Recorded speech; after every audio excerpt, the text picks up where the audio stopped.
अस्सलामुअलैकुम दोस्तों, क्या हाल चाल। उम्मीद है आप सब लोग खैरियत से होंगे। बात करेंगे ओमान एयरपोर्ट के मतलब।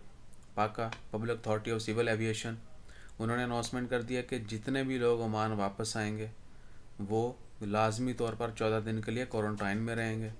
यानी हर किसी के लिए लाजमी होगा, चाहे वो खारजी हो चाहे वो ओमानी हो। जो भी लोग ओमान से बाहर हैं वापस ओमान आएंगे वो 14 दिन जो है लाजमी तौर पर क्वारंटाइन में रहेंगे। उसके बाद आपने जो है पहले त्रासुद प्लस एप्लीकेशन जो है वो इंस्टॉल कर लेनी है अपने मोबाइल के अंदर, अपनी रजिस्ट्रेशन करवा देनी है कि आपने जो भी डाटा यानी रेलिवेंट है वो इन्फॉर्मेशन आपने डाल देनी है एप्लीकेशन के अंदर। और 5 रियाल आपको फ़ीस भी पे करना होगी ब्रेसलेट लेने के लिए। एक लाइक यू कैन से एक घड़ी होगी जो कि सेटेलाइट बेस होगी और जीपीएस बेस, वो मॉनिटरिंग होगी आपकी। आप जिस भी क्वारंटाइन सेंटर में रह रहे हैं या घर में आइसोलेशन में रह रहे हैं तो आपको मॉनिटर किया जाएगा कि आप वाक़तन उसी एरिया में रह रहे हैं या इधर उधर भी मूव कर रहे हैं। अगर इधर उधर मूव करेंगे स्पेसिफिक एरिया के अलावा तो आपको फ़ाइन होगा। और दूसरी बात कि वो तमाम विजिटर्स जो यानी विजिटर्स जो बाहर से आ रहे हैं ओमान के अंदर जिनको परमिशन मिल रही, वो उनकी हेल्थ इंश्योरेंस जो है वो लाजमी होगी और वो उतने तमाम ड्यूरेशन के लिए होगी जब तक वो ओमान में स्टे करेंगे। यानी जितने भी विजिटर्स आ रहे हैं ओमान में उन तमाम लोगों के लिए ओमान की हेल्थ इंश्योरेंस जो है वो लाजमी होगी उन तमाम दिनों की जब तक वो ओमान में स्टे करना चाहते हैं।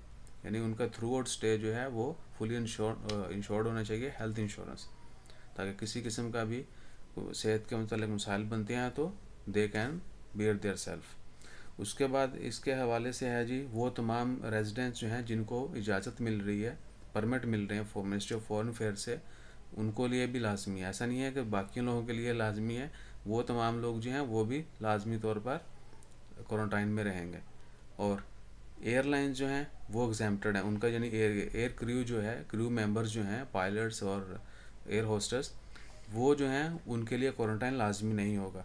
जबकि सलाम एयर और ओमान एयर के जो अमला है, जो क्रू है, उनके लिए ये लाजमी नहीं है। वो किसी को भी कैरी करे वो एग्जेम्प्टेड हैं इस रूल से, उनके लिए जो है वो लाजमी नहीं है। लेकिन अगर इंटरनेशनल फ़्लाइट्स की बात करें उनके लिए वो भी लाजमी नहीं है। और डोमेस्टिक फ़्लाइट्स के अंदर जो है क्वारंटाइन का प्रोसेस जो है वो सभी के लिए होगा, एयर क्रू के लिए भी लाजमी है। डोमेस्टिक जो फ़्लाइट चल रही हैं वो इधर से मस्कत से सलाला जाते हैं, मोस्टली पीडीओ फ़्लाइट्स होना है, तो वो जितनी भी पीडीओ से फ़्लाइट्स आ रही हैं जा रही हैं उन तमाम का जो अमला है वो उनके लिए जो स्पेसिफिक क्वारंटाइन टाइम है वो उसको ज़रूर फॉलो करेंगे। इंटरनेशनल के लिए उनके लिए एग्जाम्प्टेड है, वो क्वारंटाइन में नहीं रहेंगे।